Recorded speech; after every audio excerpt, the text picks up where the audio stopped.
இனிமே நீ எந்த தொழில் செஞ்சாலும் உன்னை நான் நிம்மதியா இருக்க விட மாட்டேன். இந்த கேஸ்ல சம்பந்தப்பட்டிருக்கிறது உங்க பிளட் ரிலேஷன்ங்கிறதுனால நாளைக்கு மேலிடத்துல இருந்து கேள்விகள் கேட்க வாய்ப்பு இருக்கு.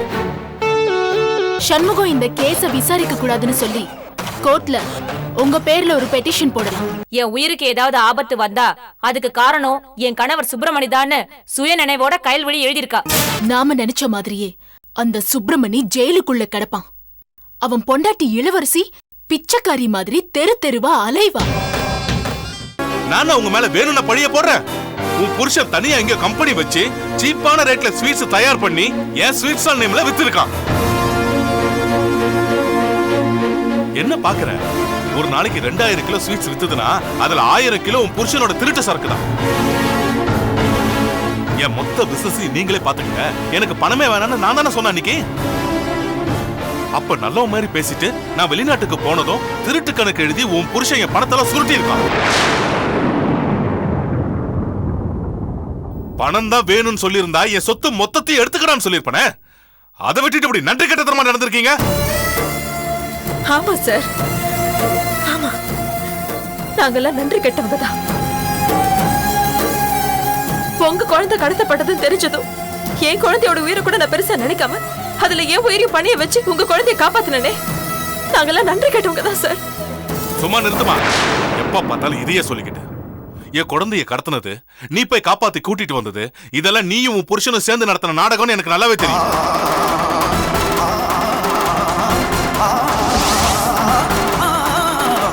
என்ன அப்பாவி மாதிரி ஷாக் ஆயிட்ட? உங்க நாடகத்தை நம்பி ஏமாத்து தான் என்னுடைய மொத்த பிசினஸ கொடுத்து தொலைச்சிட்டேன். அதான் நான் இன்னைக்கு அசிங்கப்பட்டு நிக்கிறேன். கருப்பு கண்ணாடி போட்டு பார்த்தா எல்லாமே கருப்பா தான் சார் தெரியும். அன்னைக்கு உங்க கண்ணுக்கு நாங்க நல்லவங்களா தெரிஞ்சோம். ஆனா இன்னைக்கு எங்க சூழ்நிலை உங்க கண்ணுக்கு நாங்க எப்படி தெரிகிறோம்? ஆனா இந்த நிலைமைக்கெல்லாம் யார் காரணம் எனக்கு நல்லா தெரியும். போதும் சார், போதும். நானே என் புருஷனும் உங்களுக்கு விசுவாசமா இருந்ததுக்காக நீங்க காட்டுற நன்றி கடன் எல்லாம் போதும். என் புருஷனும் நானும் இனிமே உங்க சொத்த மட்டும் இல்ல, உங்க நிழல கூட தொட மாட்டோம். இனிமே நீங்களே உங்க சொத்தை பார்த்துக்கோங்க. நான் எப்பவே போயிடுறேன். நான் இங்க வந்ததே அதை சொல்லத்தான். நல்ல வேலை நீயே புரிஞ்சுக்கிட்ட. கிளம்பு, நான் வீட்டை பூட்டணும்.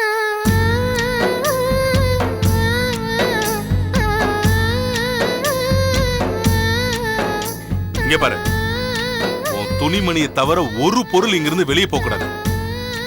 கிளம்பு.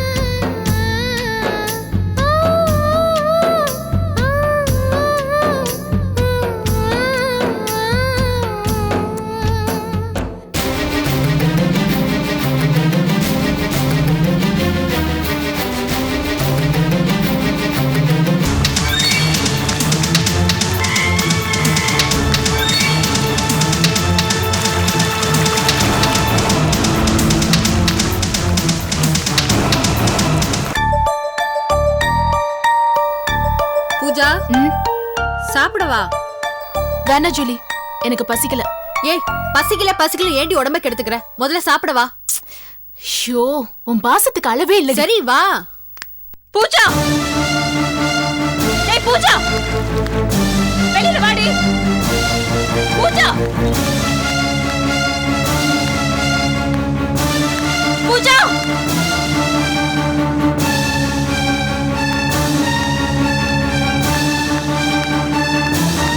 வெளியில வாடி.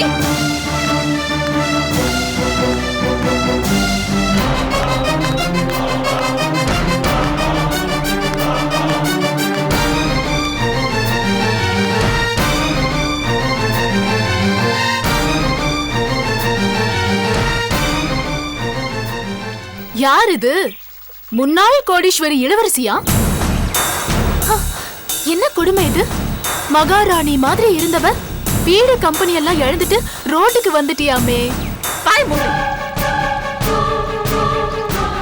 நான் உனக்கு என்னடி கெடுதல் பண்ணேன்? நீ சாப்பிடுற சாப்பாட்டுல மண்ணெண்ணி போட்டுனா இல்ல உன் குடும்பத்தை கெடுக்கணும்னு நினைச்சனா? ஏன் இப்படி என்ன பழி வாங்கணும்னு அலையிற? காலேஜ்ல தமிழ்ச்செல்வியும் பிரபாகரனும் காதலிக்கிறாங்கன்னு தெரிஞ்சும் பிரபாகரனை காதலிச்சது உன்னுடைய முட்டாள்தனம். அன்னைக்கு ஸ்டேஜ்ல நீ எங்களை எல்லாரும் அசிங்கப்படுத்தி பேசினதுனாலதான் உன்னை எல்லாரும் முன்னாடி அடிக்க வேண்டியதா போயிடுச்சு. அது அன்னியோட முடிஞ்சு போச்சு. அப்படியே உனக்கு பழி வாங்கணும்னு இருந்திருந்தா நீ என்ன தானே பழி வாங்கிருக்கணும்? என் புருஷன் உனக்கு என்னடி பண்ணாரு? செய்யாத குற்றத்துக்காக இன்னைக்கு என் புருஷனை ஜெயிலுக்கு அனுப்பிச்சிட்டேடி. என்ன இளவரசி இது? ஏதோ நானே உன் புருஷனை பிடிச்சு ஜெயிலுக்குள்ள போட்ட மாதிரி பேசுற. உன் புருஷன் கொலை செஞ்சிருக்கான், அதுக்கான தண்டனையா அனுபவிக்கிறான். அதுக்கு என்ன குறை சொன்னா எப்படி? என்ன நடிக்கிறியா? என் புருஷன் கொலை பண்ணலன்னு எனக்கும் நல்லா தெரியும், உனக்கும் நல்லா தெரியும். அவர் மேல இப்படி ஒரு பழி விழுந்ததும் அது உனக்கு சாதகமா பயன்படுத்தி என்ன இப்படி பழி வாங்கிட்டு இருக்க? சண்முக கேஸ் விசாரிச்சா என் புருஷனை காப்பாத்தி வெளியில கொண்டு வந்துருவாருன்னு பயந்து ஜானகி அக்காவை விட்டு கோர்ட்ல ஸ்டே ஆர்டர் வாங்க வச்சு சண்முகத்தை இந்த கேஸ் விசாரிக்காம பண்ண வச்சிருக்கல? ஆமாண்டி, நான் தான் ஜானகி அக்காவை வச்சு கோர்ட்ல ஸ்டே ஆர்டர் வாங்கினேன். அதுக்கு இப்ப என்ன பண்ண போற? நான் ஒன்னு எதுவும் பண்ண போறதில்ல. கடவுள் இருக்கார், உன்னை சும்மா விட மாட்டேன். என்ன சாபம் விடுறியா? உன் சாபம் எல்லாம் பலிக்காது. சவால் விடுறது, சாபம் விடுறது இதெல்லாம் பெருசு இல்ல. அத பலிக்க வைக்க என்ன மாதிரி பணக்காரியா இருக்கணும். பார்த்தல, உங்ககிட்ட இருக்கிற குருபவன் ஸ்வீட்ஸ்ங்கிற சாம்ராஜ்யத்தை புடுங்கி உன்னை ரோடா அலைய வைக்கிறேன்னு சொன்னேன். அதே மாதிரி உன்னை அலைய வச்சுட்டேன். என்கிட்ட மோதுனா இதுதாண்டி கதி. இப்ப நீ என்ன ஜெயிச்சிட்டதா நினைச்சு சந்தோஷப்பட்டுட்டு இருக்கேன். ஆனா என்னைக்குமே உன்னால தர்மத்தை ஜெயிக்க முடியாது. தர்மம், நீதி, நியாயம்னு கண்ணகி மாதிரி பேசிட்டு இருக்காத. நான் நினைச்சா அந்த தர்மத்தையே விலைக்கு வாங்க முடியும். என்ன பணம் இருக்குன்ற திமிர்ல பேசுறியா? இந்த திமிரெல்லாம் உன்கிட்ட பணம் இருக்கிற வரைக்கும் தாண்டி. ஒரு நாள் இல்ல ஒரு நாள் உன்கிட்ட இருக்கிற இந்த பேரு, புகழ், பணம் இதை எல்லாத்தையும் நீ இழந்து என்னை விட கேவலமா நீ ரோட்ல அலையதான் போற. ஏண்டி இவ்ளோ தூரம் அனுபவிச்சும் என்ன பத்தி புரிஞ்சுக்கவே இல்லையா? ஹே போடி, கோவத்துல ஏதாவது பண்ணிட போறேன். போறேன், ஆனா என்னைக்காவது ஒரு நாள் நீ செஞ்ச தப்பெல்லாம் உணர்ந்து என்கிட்ட மன்னிப்பு கேட்க வருவடி. ஏன் இளவரசி, உன் புருஷன் பிரிஞ்ச வேதனையில உனக்கு மூளை குழம்பி போச்சா? பைத்தியக்காரி மாதிரி பேசுற. உன் புருஷனுக்காவது தங்கறதுக்கு ஜெயிலுன்னு ஒரு இடம் இருக்கு, 3 வேளை திங்கறதுக்கு ஏதாவது கிடைக்கும். ஆனா உனக்கு இனிமே தங்கறதுக்கும் ஒண்ணும் இல்ல, திங்கறதுக்கும் வழி இல்ல. அத முதல்ல புரிஞ்சுக்கோ. இப்படியே நின்னு பேசிக்கிட்டு இருந்த உன்னை புதைக்க கூட இடம் இல்லாம அனாதை பொணமாக்கிடுவேன். கிளம்புடி. அனாதை பொணமா ஆகிறது நீயா நானான்னு பாக்கலாம். ஒரு நிமிஷம். நாய்க்காக வச்சிருந்த பழைய சோற போட சொல்றேன், சாப்பிட்டு போ. என் வீடு தேடி வர எந்த பிச்சைக்காரங்களையும் நான் பட்னியா அனுப்புறது இல்ல. யார பார்த்து நீ பிச்சைக்காரின்னு சொல்ல?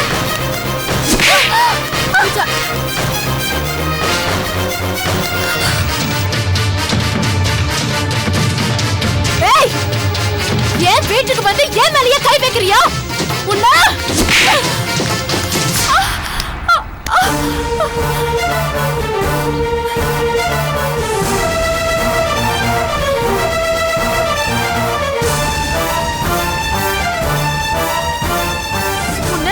பூஜா பூஜா கொலை விடு. சொன்ன கேளு, விடு.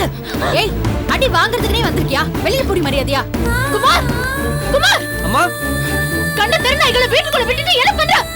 இவள முதல்ல வெளிய துரத்து. ஏமா போமா, வெளிய போமா. புள்ளத்தாச்சின்னு கூட பார்க்காம என்ன அடிச்சு கீழே தள்ளிட்டல. இந்த பாவல உன்னை சும்மா விடாதடி.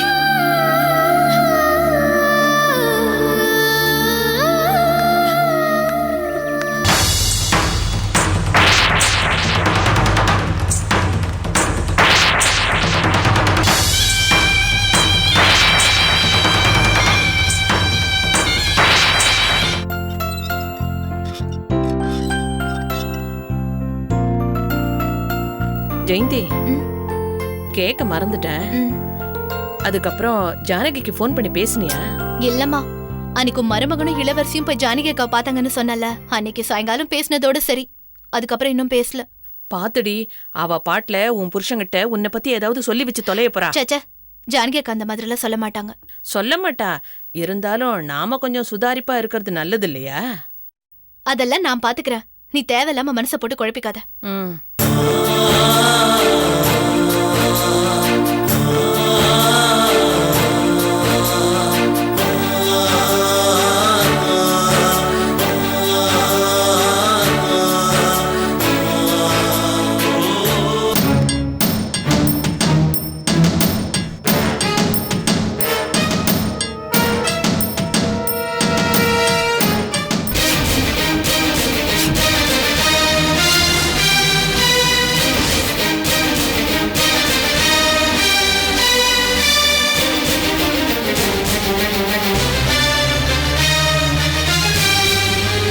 இனிமே எதுக்காகவும் நான் உன்னை தேடி வரமாட்டேன். உன்கிட்ட கையேந்தி நிக்கவும் மாட்டேன். நீயும் உன் தங்கச்சியும் என் வீட்டு முன்னாடி கையேந்தி நிக்காம இருந்தா சரி.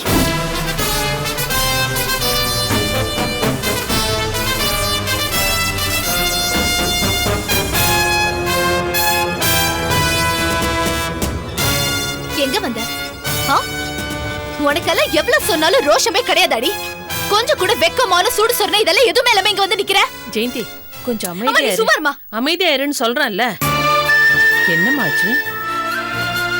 அம்மா, உங்களுக்கு நல்லா தெரியும் என் புருஷன் செய்யாத தப்புக்காக இன்னைக்கு ஜெயில இருக்காரு. அந்த குருமூர்த்தி சார் வந்து எங்க கிட்ட கொடுத்த பிசினஸ் எல்லாத்தையும் புடுங்கிக்கிட்டு அந்த பூஜா கிட்ட கொடுத்து என்னைய வீட்டை விட்டு அனுப்பிச்சிட்டாருமா. கடவுள் இருக்காருடி.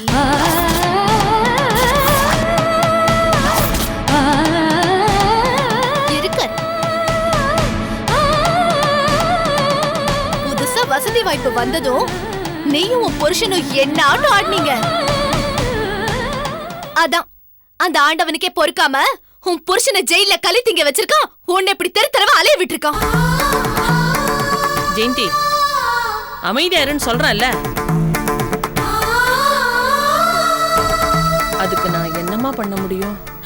அம்மா, என் புருஷன் நிரபராதி நிரூபிச்சு கூடி சீக்கிரம் வெளியில வந்துருவாருமா. அது வரைக்கும் தெரியும்டி. அங்க சுத்தி இங்க சுத்தி நீ கடைசியில எங்க வருவேன்னு எனக்கு தெரியும். உன் புருஷன் வெளியே வர வரைக்கும் இங்க டேரா போடலான்னு வந்திருக்கியா?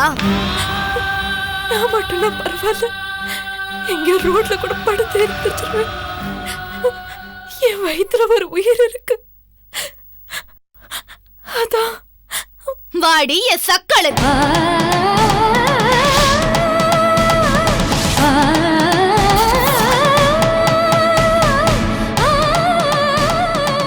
யாரு வீட்ல யாரு தங்குறது?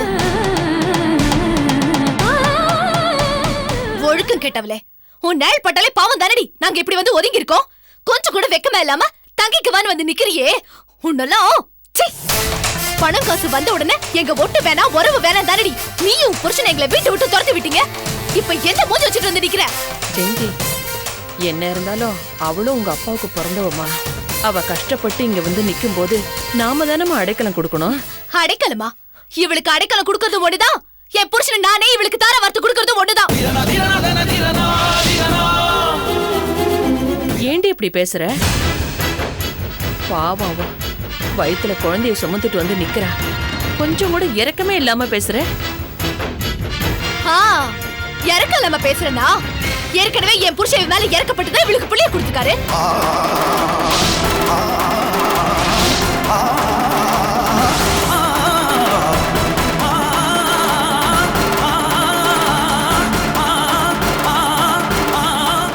இப்ப நான் வேற இறக்கப்பட்டு சொந்த செலவுலயே சூனிய வச்சுக்கணுமா? போதும் ஜெயந்தி, போதும். வார்த்தையால என்ன கொல்லாத.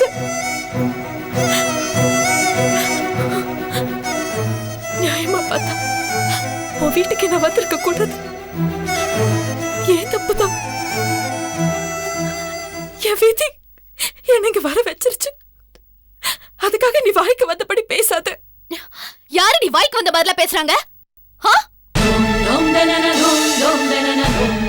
உண்மையை சொன்னதும் உனக்கு உள்ள குறுகுறுன்னு இருக்கும். இத்தனை நாளா வெக்கமே இல்லாம என் புருஷன் கூட வெளியே சுத்தது பத்தாம இப்ப வீட்டுக்குள்ளே வந்து குடும்பம் நடத்தலான்னு பாக்குறியா? இன்னொரு தடவை இந்த வீட்டு பக்கம் வந்த அப்புறம் நான் மனுஷியாவே இருக்க மாட்டேன்.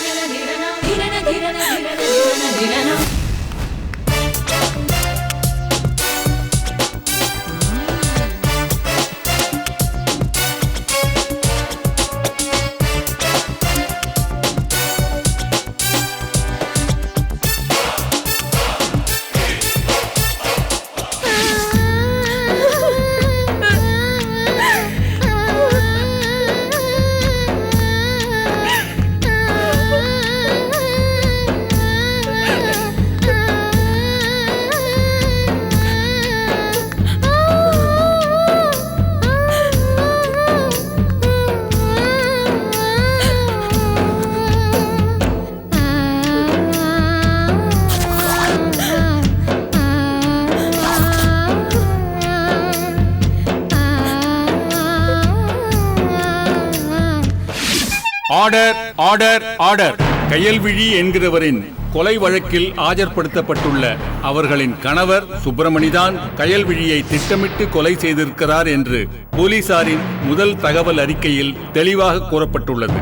மேலும் கயல்விழியின் கைப்பட எழுதப்பட்டு குடும்ப நல கோர்ட்டுக்கு அனுப்பப்பட்டிருக்கும் கடிதமும் சுப்பிரமணிக்கு எதிராகவே உள்ளது.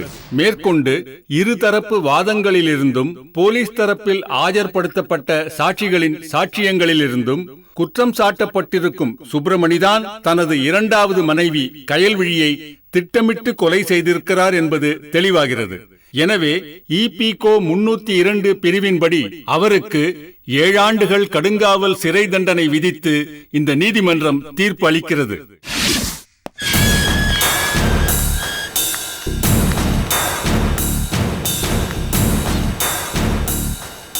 வாங்க பெரியப்பா.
சார், வேண்டப்பட்டவர் கொஞ்சம் பேசிட்டு வரேன்.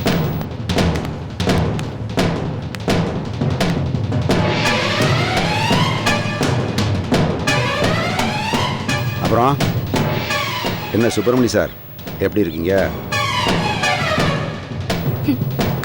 அவருக்கு என்ன பெரியப்பா, நல்லா தானே இருக்காரு. விதியை பார்த்தீங்களா சுப்பிரமணி சார்? உள்ளே இருந்தேன்னா வெளியில் போய்கிட்டு இருக்கேன், வெளியில் இருந்த நீங்கள் உள்ளே வந்துக்கிட்டு இருக்கீங்க. உங்களை பார்த்தா எனக்கு ரொம்ப பாவமாக இருக்கு. ஏன் பெரியப்பா, இவரை பார்த்தே நீங்க இவ்ளோ வருத்தப்படுறீங்களே? இவரோட வைஃப் இளவரசி, அதான் திடீர் கோடீஸ்வரி.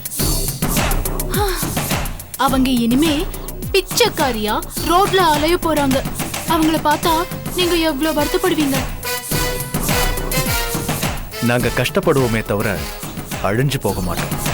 உன்னையும் உன் பொண்டாட்டியையும் அழிக்காம நான் விட மாட்டேன்.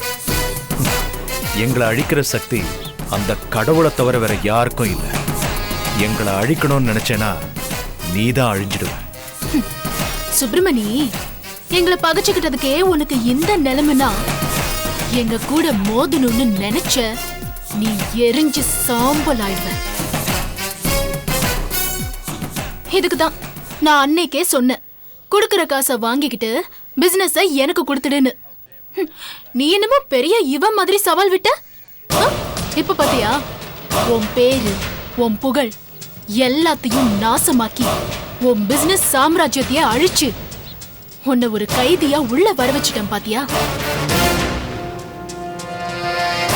இனிமே நீ காலம் முழுக்க கம்பிதான் என்னணும் இல்ல?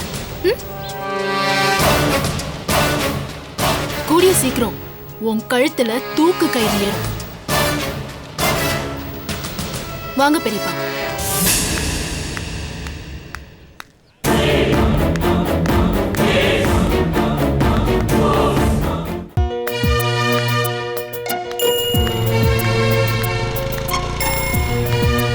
என்னங்க காலேஜ் போயிட்டு வரீங்களா?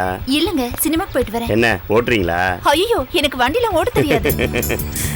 அதான் என்ன ஓட்டுறீங்களே. தேங்க்ஸ். எதுக்கு? நீங்க மட்டும் பணம் கொடுக்கலன்னா நான் காலேஜ் ஃபீஸ் கட்டியிருக்க முடியாது. இந்த உதவியை நான் என்னைக்குமே மறக்க மாட்டேங்க. அதை விடுங்க, சும்மா அதையே சொல்லிக்கிட்டு. நான் என்ன மூணாவது மனுஷனா? என்னையும் உங்க குடும்பத்துல ஒருத்தரா நினைச்சுக்கோங்க. குடும்பத்துல ஒருத்தர்னா எப்படி? உங்க வீட்டு மாப்பிள்ளைய நினைச்சுக்கோங்களேன்.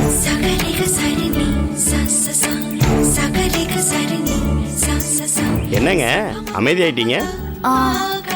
சரி வாங்க, பைக்ல இருங்க, நான் டிராப் பண்றேன். ஐயோ வேண்டாங்க, யாராவது பார்த்தா தப்பா நினைப்பாங்க. ஏங்க உங்க அக்காவும் எதுவும் நினைக்க மாட்டாங்க, பிலோமினாவும் எதுவும் நினைக்க மாட்டாங்க, அப்புறம் யாருக்கு பயப்படுறீங்க நீங்க?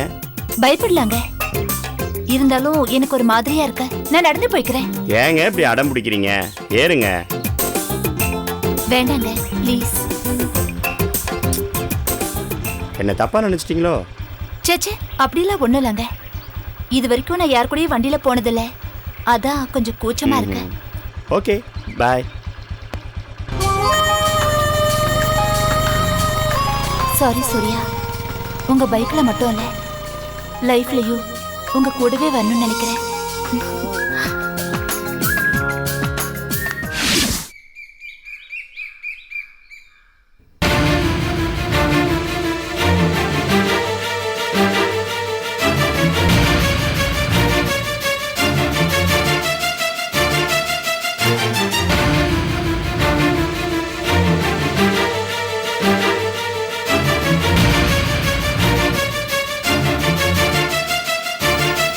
தாயம்மா,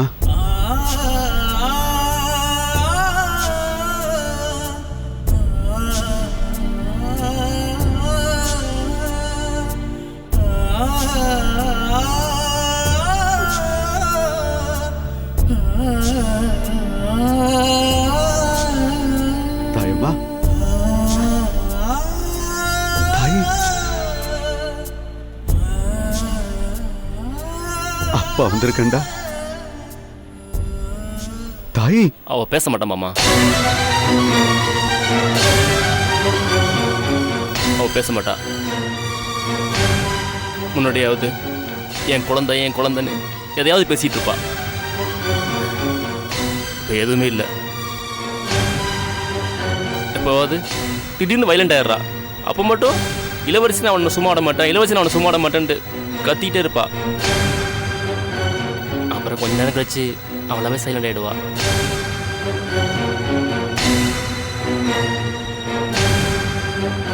ஒரு இடத்துல உட்காந்துருந்தான்னா எவ்வளோ நேரம் ஆனாலும் அப்படியே உட்காந்துட்டு இருக்கிறா. படுத்தாலும் அப்படிதான். பார்க்கவே மனசுக்கு ரொம்ப கஷ்டமா இருக்கு மாமா.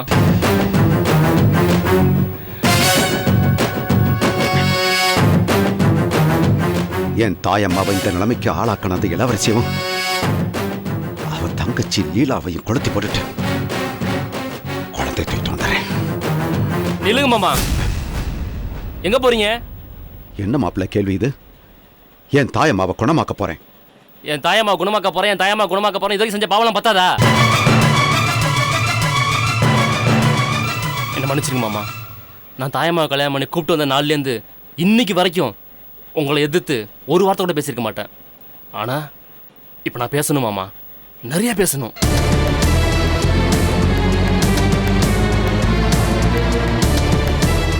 உங்களுக்கு பொண்ணா பிறந்ததை தவிர அவ வேற என்ன மாமா பாவம் பண்ணா? என்ன பண்ணா? எங்க குழந்தை இறந்ததும் எங்களுக்கு இந்த ஜென்மத்துல குழந்தை பிறக்காதுங்கிறது எங்களோட விதி. அதுக்கு அடுத்தவங்களை பலிகடாக்குறது எந்த விதத்துல மாமா நியாயம்? எங்க குழந்தை பிரிஞ்ச துக்கத்துல தானே தாயமாக்கு இப்படி ஆச்சு. அதே மாதிரி தான் அந்த லீலாவுக்கு இருக்கும். தாயம்மா மாதிரியே அவளுக்கும் ஆயிடுச்சுன்னா அது பாவம் தானே மாமா. போதும் மாமா, இதுக்கு மேலையும் நீங்க பாவத்தை சம்பாதிக்க வேணாம். நீங்க செய்யற பாவத்துக்கு தண்டனைய என் தாயம்மா தானே மாமா அனுபவிக்கிறா. எனக்கு பயமா இருக்கு மாமா. என் தாயம்மா கடைசி வரைக்கும் இப்படி இருந்தாலும் எனக்கு ரொம்ப பயமா இருக்கு. மாப்பிள்ள, லீலா குழந்தை வந்துருச்சுன்னா எல்லாம் சரியாயிரும். என்ன மாமா அது? நான் இவ்வளவு தூரம் சொல்லிட்டு இருக்கேன், நீங்க மறுபடியும் அதே சொல்லிட்டு இருக்கீங்க. வேண்டாம் மாமா, இனிமே யாரோட குழந்தைக்கும் நாங்க அப்பா அம்மாவை இருந்து எங்களையும் நாங்க அசிங்கப்படுத்தது இல்ல மாமா. டாக்டர் சொன்ன மாதிரி என் தாயம்மாக்கு இந்த ஜென்மத்துல குழந்தைய பிறக்காட்டியும் பரவாயில்ல. எங்களுக்கு இனிமே குழந்தையே வேண்டாம் மாமா. தாயம்மா தான் எனக்கு குழந்தை. அவள் நான் கடைசி வரைக்கும் என் கண்ணுக்குள்ளே வச்சு காப்பாத்துவேன். இங்க இருந்தா அவளுக்கு குணமாகத்தானும் தோணுது. நான் தாயம்மா கூட்டிகிட்டு நாளைக்கு எங்க ஊருக்கு போயிடுறேன் மாமா.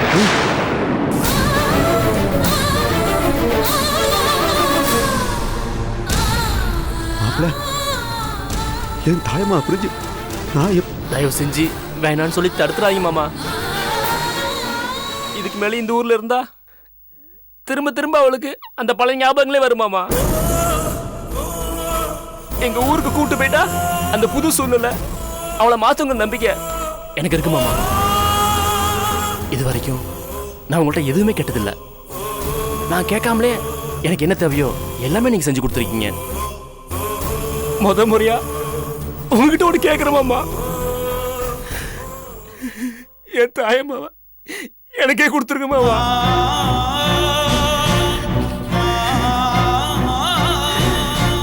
கொடுத்துருக்க மாமா.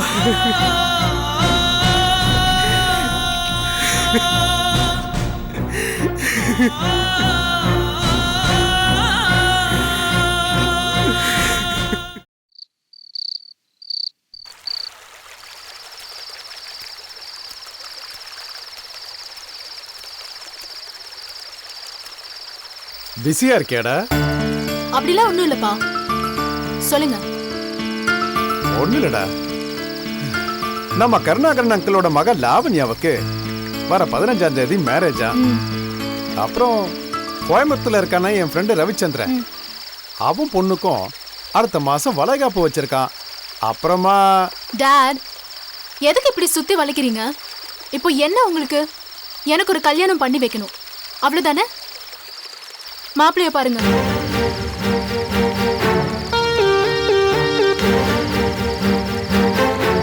என்னப்பா அப்படி பாக்குறீங்க? நான் சீரியஸா தான் சொல்றேன். நான் கல்யாணத்துக்கு ரெடி. நிஜமாவா சொல்றேன்? ஐயோ அப்பா, சத்தியமா சொல்றேன். எனக்கு நீங்க மாப்பிள்ளை பாருங்க.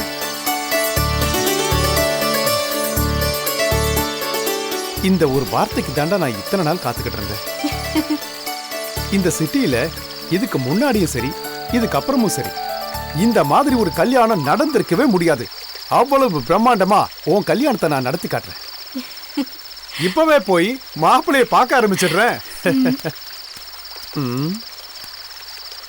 சரி, கேக்குறேன்னு கோச்சுக்காத. எப்படி திடீர்னு இந்த முடிவு? எஸ் டாட், நான் நினைச்ச மாதிரியே நம்பர் 1 எடுத்து பிடிச்சிட்டேன். அதுவும் நீங்க சொன்ன மாதிரி நேர்மையான வழியில. இதுக்கப்புறமாவது என் அப்பாவோட ஆசையை நான் நிறைவேற்ற வேண்டாமா? என் மக பூஜாவா இது? ஒரு தடவை கிள்ளி பாத்துக்கிறோமா? டாட், ஐயடா, என் பொண்ணு வெக்கப்படுறா பாத்தியா? போங்க டாட்.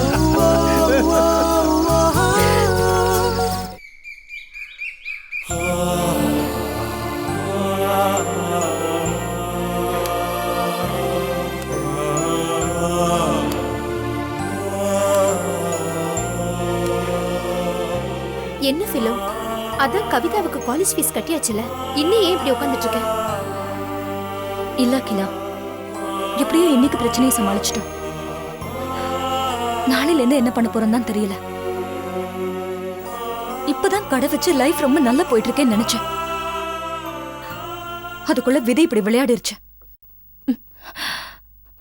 இப்ப அடுத்து என்ன பண்றதுன்னே தெரியலையே. இது பாரு ஃபிலோ, நாங்கெல்லாம் உடஞ்சு போயிருக்கப்போ நீதான் எங்களுக்கு தைரியம் சொல்லுவ. இப்ப நீ எப்படி பேசினா எப்படி? என்ன பண்றது அகிலா?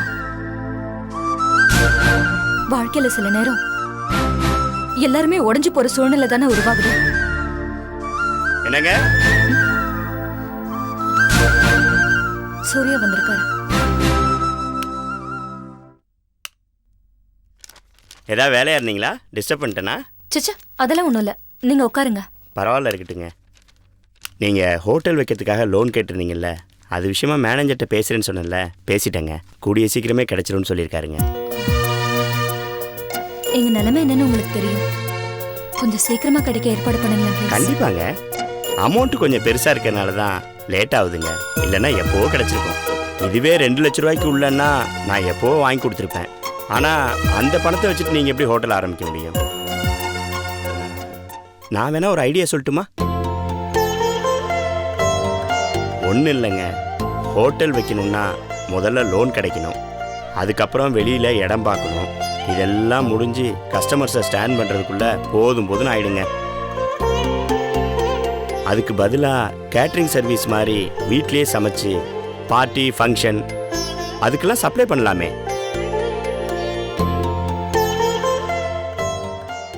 நல்ல ஐடியாவா தான் இருக்கு.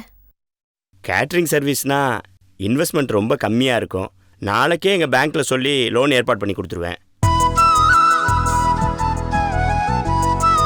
என்னங்க, நான் பாட்டுக்கு பேசிகிட்டே இருக்கேன், நீங்கள் எல்லாரும் அமைதியாக இருக்கீங்க. ஐயோ, அது இல்லைங்க. உங்களுக்கு எப்படி நன்றி சொல்றதுன்னு தான் யோசிச்சுட்டு இருக்கேன். அட என்னங்க நீங்கள், நான் எது பண்ணாலும் நன்றி நன்றின்னு என்னை பிரிச்சிடுறீங்க. என்னையும் உங்கள் குடும்பத்தில் ஒருத்தனா நினைக்கலாம்ல. சரி அகிலா, உங்ககிட்ட டிகிரி சர்டிஃபிகேட்லாம் இருக்குல்ல? இருக்குங்க. நாளைக்கு எடுத்துகிட்டு என் கூட வாங்க, நான் லோன் அரேஞ்ச் பண்ணி தரேன். இருங்க, குடிக்க ஏதாவது எடுத்துட்டு வரேன். பரவாயில்லைங்க, வரேன்.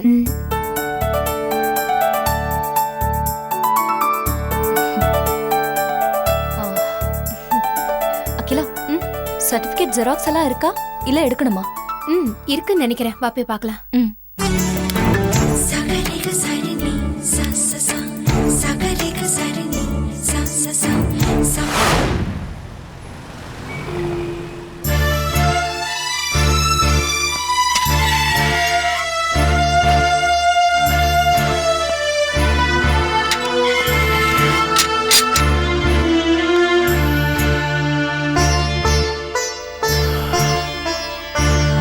எப்படிமா இருக்க? நல்லா இருக்கீங்க. ஏமா போய் சொல்ற? நடந்ததெல்லாம் என்கிட்ட சொன்னா நான் வருத்தப்படுவேன்னு நினைச்சு மறைக்கிறியா? என்னம்மா பாக்குற? நேத்து என்ன பாக்குறதுக்காக நம்ம மேனேஜர் வாசு வந்திருந்தாரு. குருமூர்த்தி சார் வந்தது, கம்பெனியை நம்ம கிட்ட இருந்து வாங்கி அந்த பூஜா கிட்ட கொடுத்தது, உன்னை வீட்டில இருந்து வெளியில அனுப்பிச்சது, எல்லாத்தையும் சொன்னாருமா. நமக்கு கஷ்டம் வரும்போதெல்லாம் அந்த கடவுள் நம்மளை சோதிக்கிறான், கைவிட மாட்டான்னு நம்பிக்கையாவே இருப்பேன். ஆனா இப்போ நடக்கிறதெல்லாம் பார்த்தா கடவுள் நம்மளை கைவிட்டுட்டான்னு தோணுது. என் பக்கத்துல நின்று அழுதுட்டு இருக்கிற உன் கண்ணை தொடச்சு ஆறுதல் சொல்லக்கூட முடியாத கையாலாகாத ஆயிட்டேன்னு.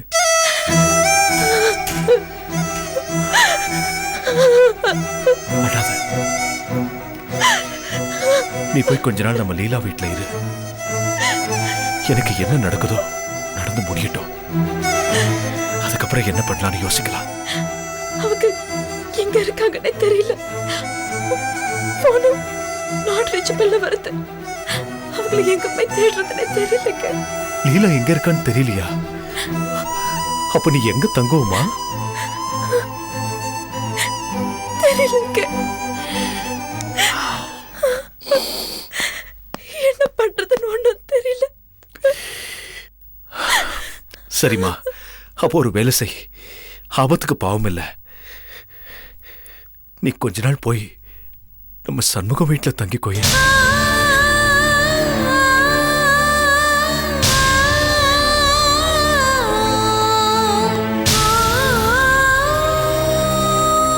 நான் உன்கிட்ட பேசுறேம்மா.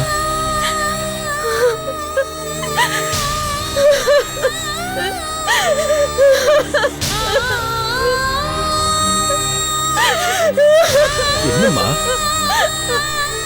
என்னாச்சுமா? எதுக்கு இப்ப அழுவுற? சொல்லு இளவரசி, சொல்லுமா, எதுக்கு இப்ப அழுவுற?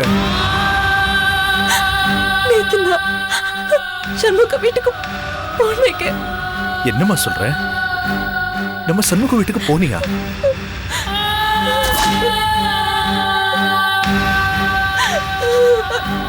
அதுக்கு ஏம்மா அழுவுற?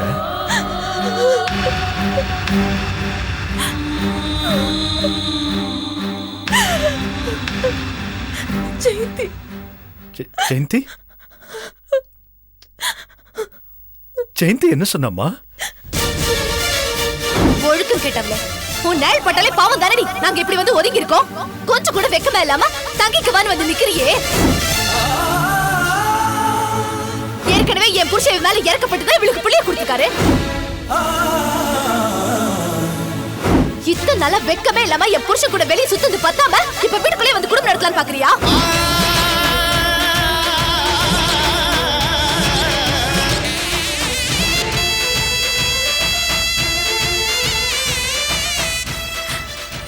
என்ன வீட்டுக்குள்ள வராத வெளியில போன்னு சொல்லியிருந்தா கூட பரவாயில்லைங்க. ஆனா வார்த்தைக்கு வார்த்தை என்னையும் சண்முகத்தையும் பத்தி தப்பா பேசுறாங்க. அதை நினைச்சதாங்க என்னால தாங்கிக்கவே முடியல. நம்ம பார்த்து பண்ணி வச்ச கல்யாணம்ன்ற ஒரே காரணத்துக்காக தான் சண்முகம் எல்லாத்தையும் தாங்கிக்கிட்டு இன்னும் ஜெயந்தி கூட வாழ்ந்துட்டு இருக்காருங்க.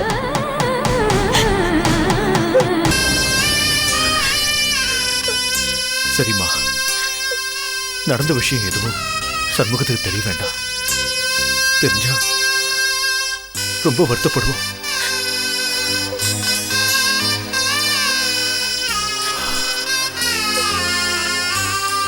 அப்போ நேத்து நீ எங்கம்மா தங்கியிருந்த? கடவுள் இருக்காருங்க, அவர் என்ன பார்த்துக்கிட்டாரு. புரியலம்மா. கடவுள் இருக்கிற இடத்துல தாங்க இருந்தேன். கோயிலையா தங்கியிருந்த?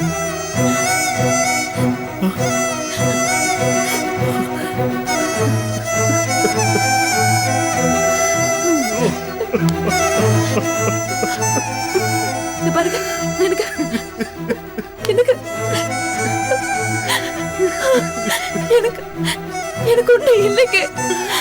அழாதீங்க.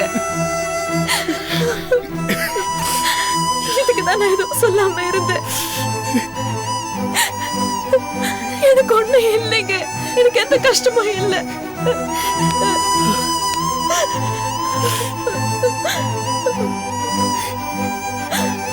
எல்லாரும் இருந்தும் இப்படி அனாதை ஆயிட்டேம்மா.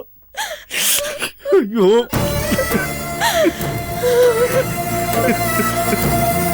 உன்னை இந்த நிலைமையில பாக்குறதுக்கு பதிலா நான் செத்துருக்கணும். அப்படிலாம் சொல்லாதீங்க. எனக்கு ஒண்ணு இல்லைங்க.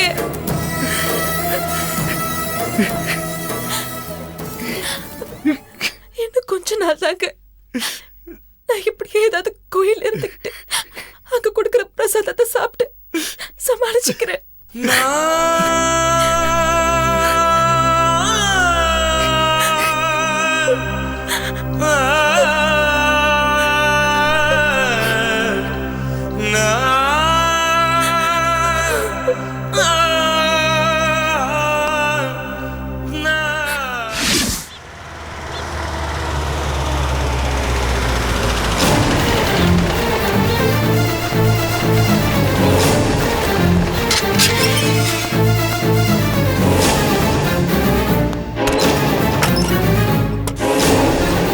ஜெயந்தி, ஜெயந்தி,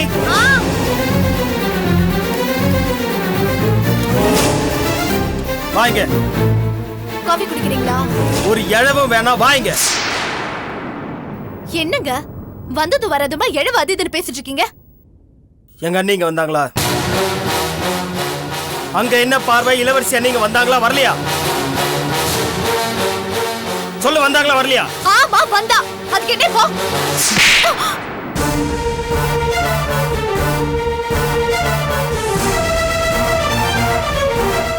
நன்றி கேட்டவளே, அவங்க அப்படி என்ன தாண்டி உனக்கு துரோகம் பண்ணாங்க? என்ன பண்ணாங்க? வீட்டை இழந்து கஷ்டப்பட்டு வந்தவங்கள விரட்டி அடிச்சிருக்க. அவங்கள இங்க வரவேணான்னு சொல்றதுக்கு நீ யாரு? யார் நீ?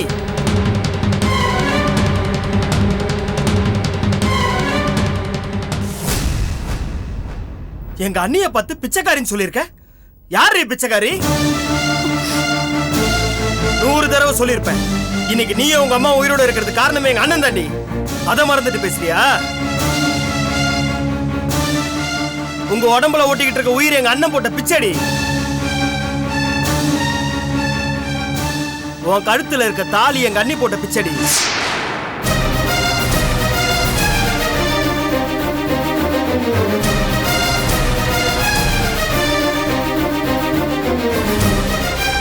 இப்படி எங்க அண்ணனும் அண்ணியும் போட்ட பிச்சையில வாழ்ந்துட்டு இருக்க நீயும் உங்க அம்மாவும் தாண்டி பிச்சைக்காரங்க. 2ஆம் தரத்துக்கு பிறந்தவ தானே நீ. அதான் உன் புத்தி இவ்வளவு கேவலமா யோசிக்குது.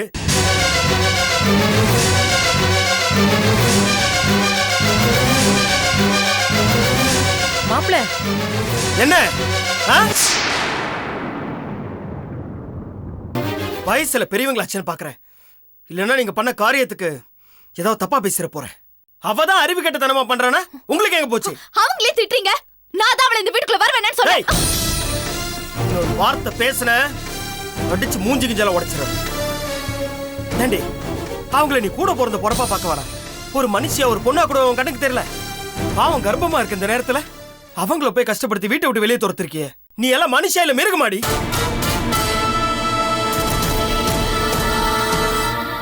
கர்ப்பமா இருக்கிற அவங்களுக்கு போய் கெடுதல் நினைக்கிற பாரு. அதனால தாண்டி உன் வயித்துல தங்குற கருவெல்லாம் அழிஞ்சு அழிஞ்சு போச்சு.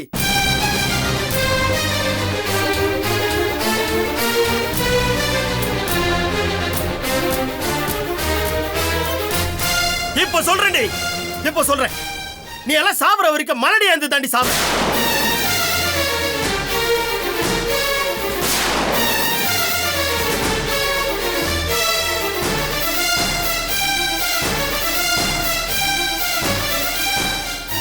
போதுண்டா சாமி, போதும். நீ எனக்கு பொண்டாட்டியா இருந்தது போதும், நான் உனக்கு புருஷனா இருந்ததும் போதும். இன்னியோட இதுக்கு ஒரு முடிவு கட்டுறேன்.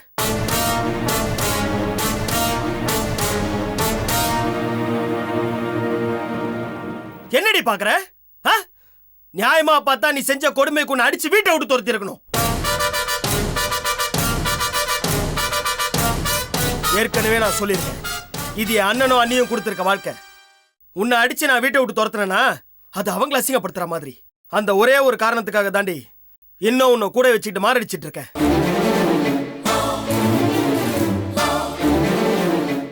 அதுக்காகவாவது நீ இந்த வீட்டுல தான் இருப்ப, ஆனா பொண்டாட்டியா இருக்க மாட்டேன்.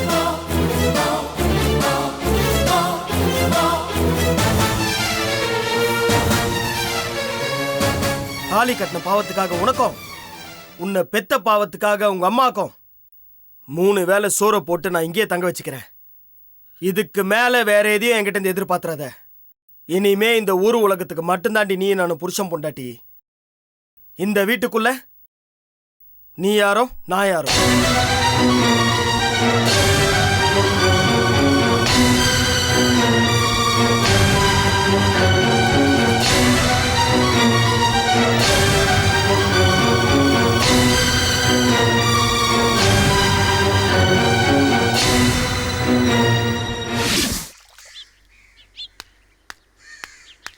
லீலா, லீலா, என்னங்க இந்த பேப்பர் பாரு. என்னாச்சு?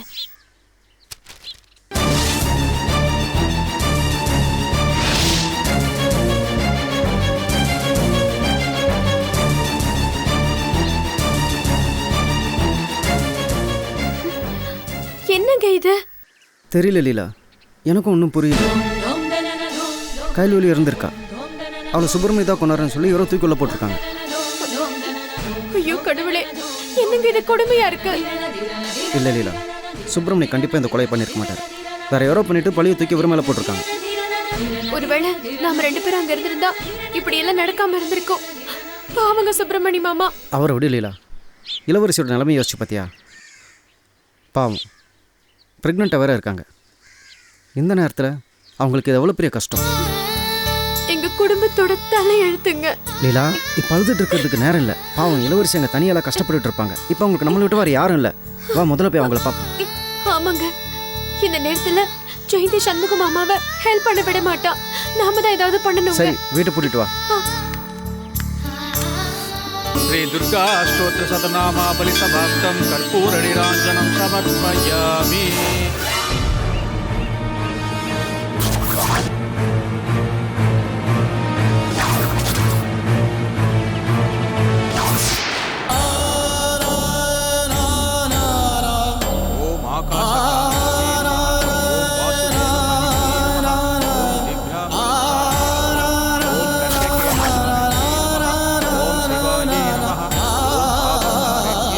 கமிஷனர் ஆபீஸ்ல கூட்டி பெருக்கிற வேலைக்கு ஆள் எடுக்கிறாங்களாமா.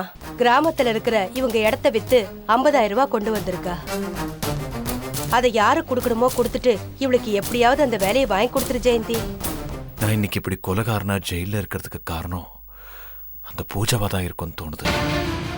எதை வச்சு அப்படி சொல்றீங்க? காரணம் இருக்கு இளவரசி.